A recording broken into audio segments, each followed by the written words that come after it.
amazing. She's from Annapolis, Maryland. And I'd like to introduce her, Jennifer McKinnon.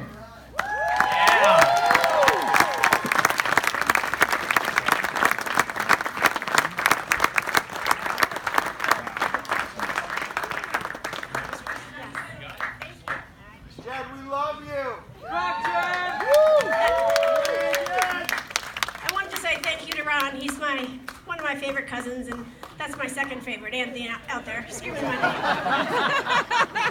First, I just want to say thank you so much for being here tonight, and everyone at the Cystic Fibrosis Foundation.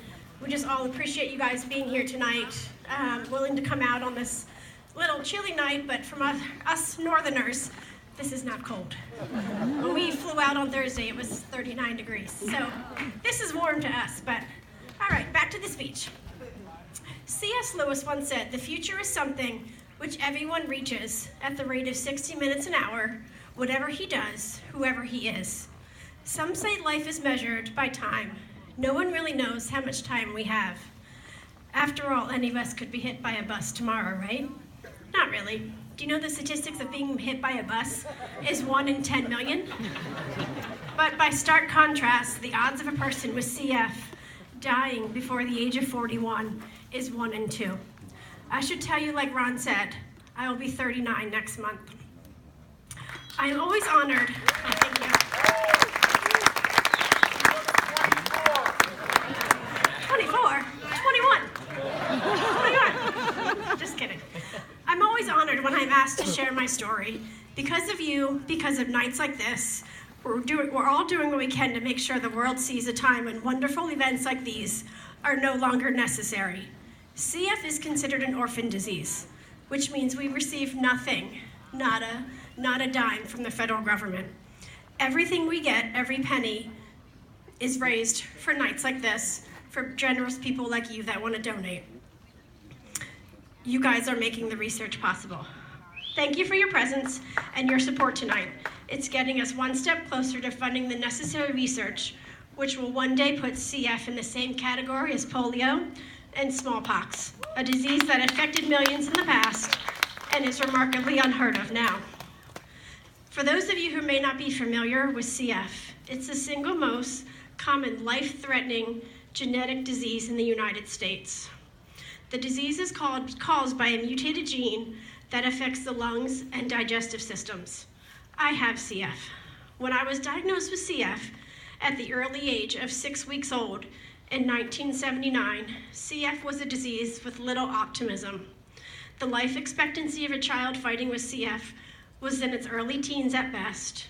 The CF gene had yet to be discovered, and because of lack of funding, coupled with no to little advancements in science, the amount of drugs available to CF patients were extremely limited. When I was first diagnosed, my doctors told my parents, "Take her home, give her a good life. You'll be lucky if she sees the age of 2. As you can see, I've beaten that statistic, but I'm still, excuse me, but don't be fooled. I am still in the fight of my life. It's a race against time. In order to give you a better picture of what this fight looks like, I'd like to describe some of the ways CF steals not only my breath, but also precious hours of my life. My fight starts every morning with just under 2 hours of breathing machines, 3 different nebulizers, over 60 pills a day, and attached to me 24/7 is an insulin pump, because along with CF comes with cystic fibrosis-related diabetes. Just to repeat that all over again at night. All the elements of my life with CF take up a lot of time. Every minute I spend doing my inhaled treatments is a potential trade-off for what I hope to be infection-free for months. I would give anything if it meant I could not have to fight like this anymore, but I find comfort in knowing that I do not fight alone.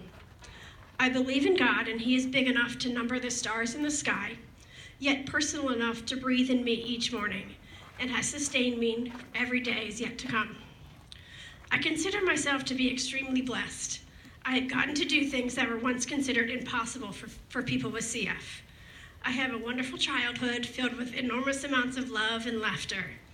My parents had one goal in mind for me, and that was to live it not long enough to graduate high school. And here I am today, not only a high school graduate, but a college graduate. Next on my list was to get married and hopefully have a family one day. I'm glad to say that my husband and I just celebrated our 14 years of marriage. And as I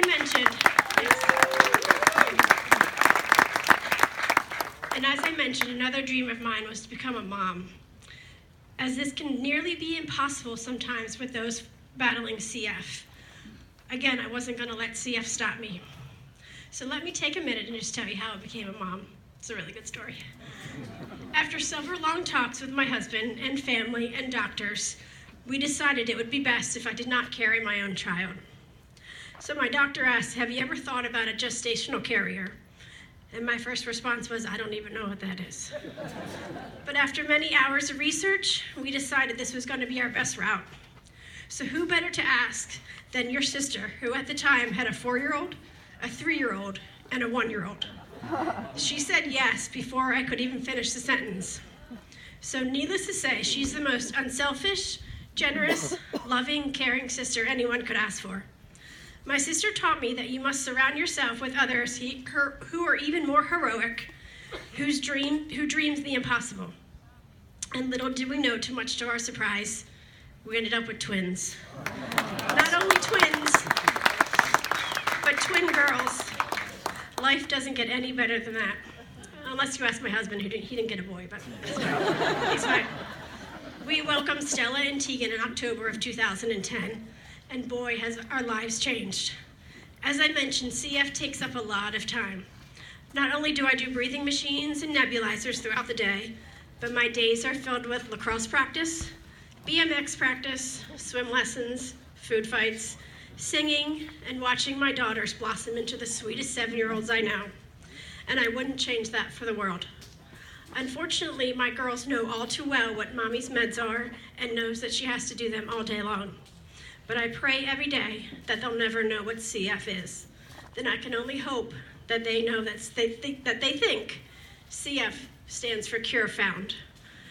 As many of you may be aware, the FDA has approved 3 drugs now that will help with the underlying cause of CF, meaning the real deal drugs, not just the drugs that suppress the disease.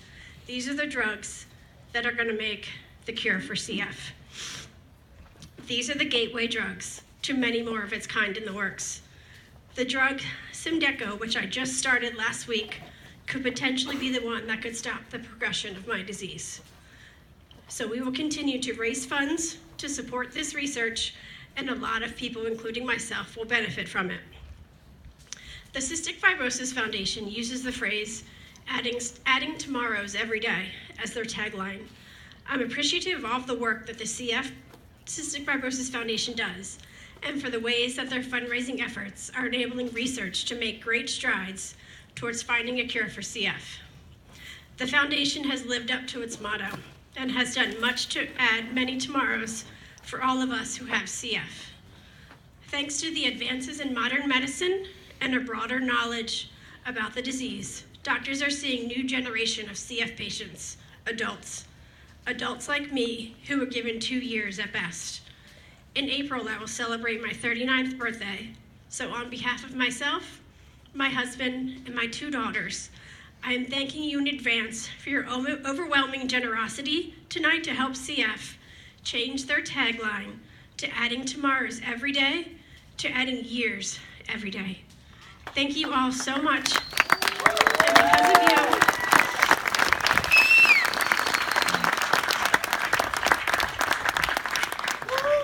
thank you all for your continued to what you do, and I will beat the odds and make it well past my 39th birthday.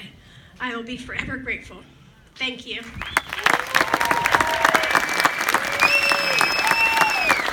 Yes, you will. A big round of applause for Jennifer McKinnon here, folks.